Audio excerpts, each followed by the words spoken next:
In the quiet minutes before dawn, when the world still holds its breath, Evan Miller sat alone on the edge of his bed, staring at the empty space where his wife used to sleep.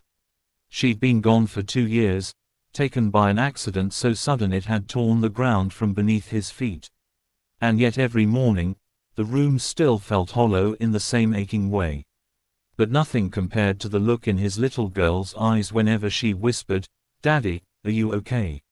She was only 6, but she could sense storms long before they arrived. And lately, the biggest storm brewing wasn't inside Evan. It was outside in the world that was supposed to help him rebuild. Before we go deeper into this emotional journey, please make sure to like, comment, share, and subscribe if you believe in kindness and second chances, and tell us in the comments where you're watching from. It truly helps our channel grow. Evan worked long hours at a marketing firm under a boss who in anyone else's life might have been a blessing. Claire Hawthorne, a woman in her early 30s with a presence so commanding she could walk into a room and silence chaos with nothing but a glance. She was brilliant, ambitious, and known across the company for having expectations as sharp as her red dresses. But she also had something else, something people whispered about but didn't quite understand, a soft spot for those who struggled silently. She had that softness for Evan, though he had no idea. Every day, Evan arrived to work late by 5, 10, sometimes 20 minutes. His daughter, Leia, needed to be dropped off at school, and he refused to rush her mornings because she clung to him like he was the last familiar thing in a world she no longer understood. Claire noticed. She noticed everything. She noticed the exhaustion behind his forced smiles, the way he skipped lunches to make up work, the worn edges of his backpack that he used because buying a briefcase felt like a luxury he couldn't afford. She noticed the empty ring finger he rubbed whenever he thought no one was watching. She noticed him more than she should have allowed herself to, and she hinted suddenly at first. She loosened deadlines for him alone. She reassigned his heavier workloads. She offered him remote hours, flexible shifts, gentle reminders that he didn't have to carry everything on his shoulders. But Evan, in his stubbornness, and fear of being seen as weak, kept declining her offers. He believed that accepting help meant he was failing not just himself, but his daughter, too. He believed a good father didn't lean on others. But Claire's patience began to crack.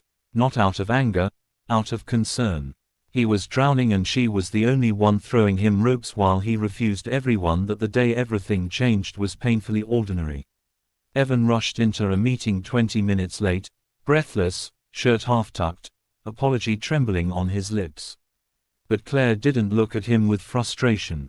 She looked at him with something that scared him more, disappointment. The room felt suddenly colder. She ended the meeting early, her voice clipped and unfamiliar. When everyone filed out, she said only one sentence.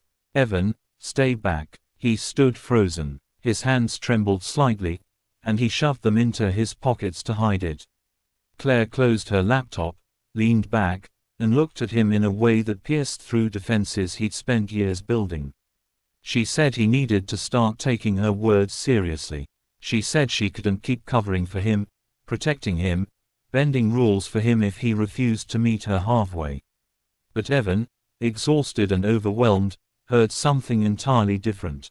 He heard a threat. He heard failure. And for the first time, he snapped.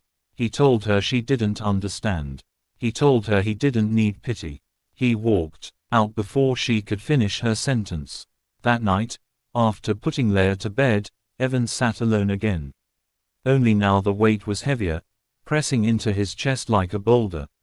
He replayed everything he had said. He replayed Claire's expression, hurt mixed with fear, and he realized he had crossed a line he never meant to cross. He wanted to apologize. He thought about calling her. He didn't. Instead, fate came knocking. Nearly 9 p.m. His doorbell rang. Leia was asleep, the house dim except for the warm kitchen light. Evan opened the door and froze. Claire stood there framed by the doorway, wearing that unmistakable red dress, her face flushed with emotion. And before he could speak, she burst out, her voice cracking through the silence like lightning. "You're fired." Evan's heart stopped. The words punched through him, stealing breath and reason. But Claire didn't let the silence swallow him. She stepped forward, eyes fierce and full, not of anger, but of desperation. She told him she'd been trying for months to help him, to reach him, to ease the burdens he refused to share.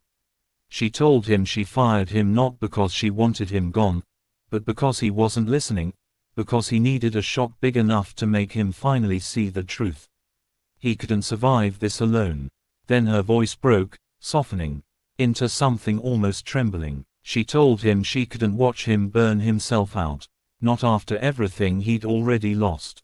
Not when she cared so deeply, more deeply than she knew how to admit in an office setting. In that moment, Evan realized she wasn't firing him from his job. She was firing him from the illusion that he had to be invincible. She was firing him from the idea that strength meant silence. She was firing him from the walls he kept around his heart that he sank down on the floor, overwhelmed. And for the first time since his wife's passing, he let the tears fall freely. Claire knelt in front of him, her hands hovering for a second before she finally rested them gently on his shoulders. She didn't tell him to stop. She didn't lecture him. She simply stayed, grounding him in the warmth he didn't know he needed. When he finally looked up, he saw the truth in her eyes. She wasn't his boss in that moment. She was someone who cared. Someone who refused to let him collapse. Quietly, things didn't change overnight, but they changed. Claire didn't fire him from the company. Instead, she rewrote his schedule, forced him to accept help, and made him promise to let others in. She became a presence in Leia's life, too, reading her stories, helping with school art projects, bringing moments of laughter back into a home that had forgotten the sound. Weeks turned into months, and Evan learned something life-changing. Sometimes strength isn't found in carrying everything. Sometimes, it's found in knowing when to let someone walk beside you, and Claire walked beside him. Every step. If this story has touched your heart even a little, please take a moment to like the video, share it with someone who might need hope, and subscribe to the channel. Your support helps us continue making stories that uplift and inspire.